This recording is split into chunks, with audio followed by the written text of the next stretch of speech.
హరహర మహాదేవ. 16వ శతాబ్దిలో నీలకంఠ దీక్షితులని ఒక మహానుభావుడు ఉండేవాడు. ఈయన కవి, పండితుడు. పాండ్యుల యొక్క పరిపాలనలో వాళ్ళకి గొప్ప గొప్ప సలహాలు ఇస్తూ ఉన్నతమైన పదవిలో ఉండి కొంతకాలం ఆ పదవి బాధ్యతలు కూడా నిర్వర్తించి వారి యొక్క పాలనా విధానానికి విసుగు చెంది ఊరి బయట చిన్న పూరి గుడిసె వేసుకుని ఆధ్యాత్మికంగా అక్కడ తన జీవితాన్ని గడిపిన మహానుభావుడు, 10 మందికి ఆదర్శ పురుషుడు. ఈయన ఏ విషయాన్నైనా కూడా వక్రోక్తిలో చెప్పడంలో గొప్పవాడు. అంటే ఉపమా కాళిదాసస్య అంటారు. ఒక విషయాన్ని మరొక దానితో పోల్చి చూపించడంలో కాళిదాసుని మించిన వాళ్ళు లేరు. అలాగే ఒక విషయాన్ని వంకరగా చెప్పడంలో నీలకంఠ దీక్షితుల్ని మించిన వారు లేరు. సామాజికంగా ఎలాంటి అవకతవకలున్నా కూడా ఎత్తి పొడుపుతో చూపించేవారు. ఈయన కలియుగంలో మనుష్యులు ఎలా ఉంటారు, వాళ్ళ వ్యవహారాలు, సంబంధాలు, పోటాపోటీలు, బాహాబాహి, ముష్టాముష్టి అనే విషయాలన్నీ ఎలా ఉంటాయో, పండితులలో ఎలా ఉంటాయి, పామరుల్లో ఎలా ఉంటాయి, బంధువుల్లో ఎలా ఉంటాయి అనే విషయాలన్నీ కూడా కలివర్తన దర్పణం అనేటువంటి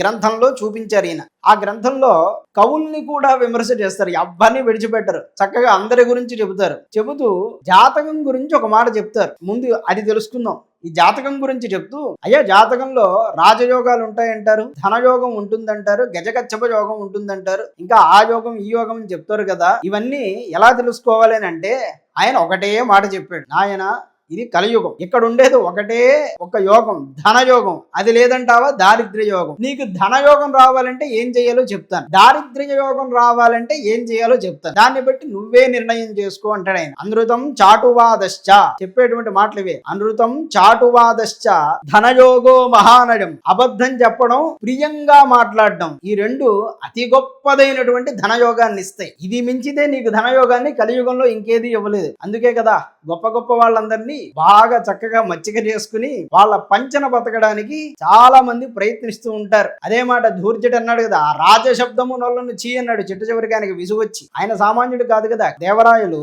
ఆయన్ని గొప్పగా మెచ్చుకునేవారండి, ధూర్జటి మహాకవిని. కానీ కొంతకాలానికి ఆయనకి వైరాగ్యం వచ్చి నాకు ఆ రాజశబ్దమే వద్దు అన్నాడు. అయితే సామాన్యులైనటువంటి వారు, అంటే కాసింత పాండిత్యపు ప్రతిభలు ఇవన్నీ ఉన్నవాళ్ళు నిజాయితీని మర్చిపోయి దుర్మార్గుల పంచన చేరితే అలాంటి వాళ్ళని తిట్టడం కోసం ఈయన ఈ మాట చెప్పాడు. అనృతం చాటువాదశ్చ ధనయోగో మహానయం. అబద్ధం చెప్పు, కొంచెం పాండిత్యం ఉంది కనుక ప్రియంగా మాట్లాడి నీ పని అయిపోతుంది. అలా కాదు అంటావా, సత్యం వైదుష్యమిత్యేష.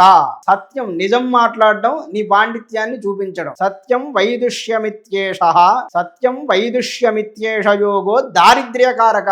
నువ్వు ఉన్నదున్నట్టు చెప్తూ పాండిత్యాన్ని చూపిస్తే ఇది నీకు గొప్ప దరిద్రానికి కారణమవుతుంది సుమా. ఈ రెండూ గుర్తుపెట్టుకుని నువ్వు వ్యవహారం చెయ్యి నాయన అని చెప్పారు. కవుల గురించి చెబుతూ, రాజుల్లో ఎలాంటి చెడు గుణాలున్నా సరే దాన్ని గొప్పగా చూపిస్తారయ్యా. కాతర్యం, దుర్వినీతత్వం, కార్పణ్యం, అవివేకితాం. కాతర్యం అంటే పిరికితనం, ఆ భయాన్ని కూడా గొప్ప వీరత్వంగా చూపిస్తారు.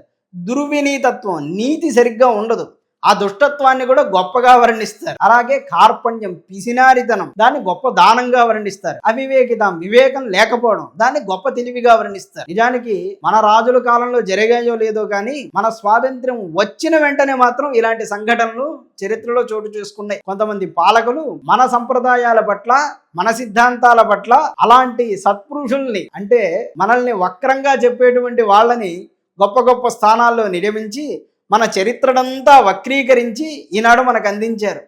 అలాంటి మహాకవుల గురించి, మేధావుల గురించి ఈయన చెప్తున్నాడు. ఉన్నటువంటి చెడునంతా మనకి గొప్పగా చూపిస్తారు, మనలో ఉన్న మంచినంతా మనకి లోపంగా చూపిస్తారు. ఆ దౌర్భాగ్యం మనకెప్పుడు వచ్చింది? స్వాతంత్రం వచ్చాక వచ్చింది. అది కదా బాధ. ముందంతా బాగానే ఉంది.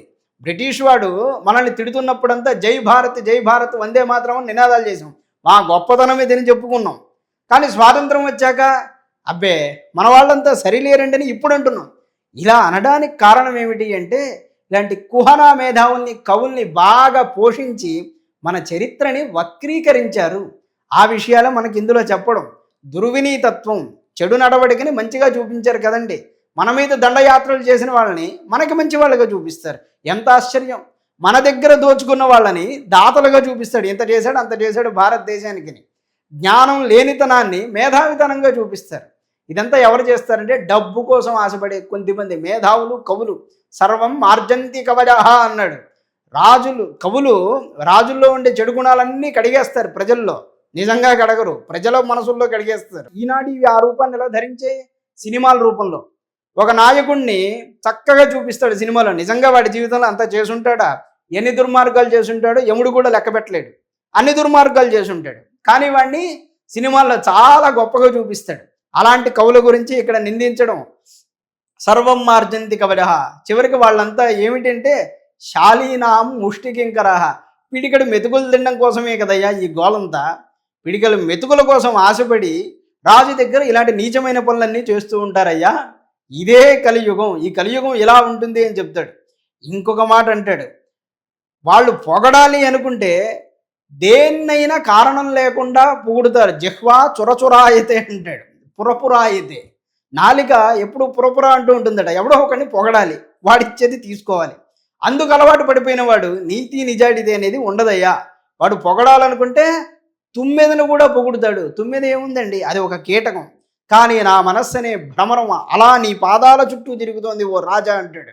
లేకపోతే మరొకటో ఏదో వర్ణన చేస్తాడు. భగవంతుడి మీద వర్ణిస్తే చాలా గొప్పతనం సుమా, అందులో మనం తప్పు చెప్పకూడదు. భగవంతుడి మీద వర్ణించడం, అలాగే గొప్ప గొప్ప మహారాజుల పట్ల వర్ణన చేయడం తప్పు కాదు.